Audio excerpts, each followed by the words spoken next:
Natuloy na ang naudlot na test ride ng mga Honda XR650 na gagamitin namin sa FJ Moto Mountain Cross Adventure.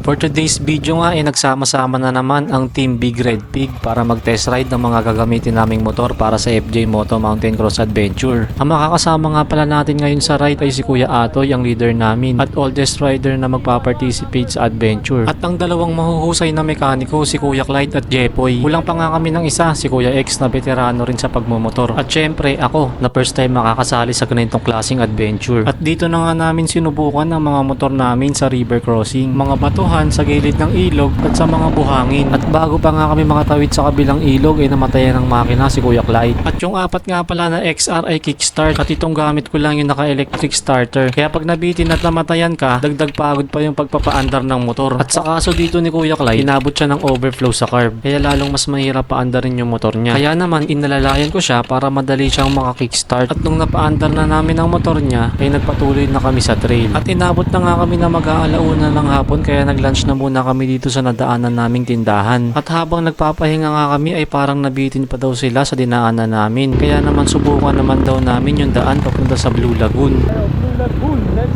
go!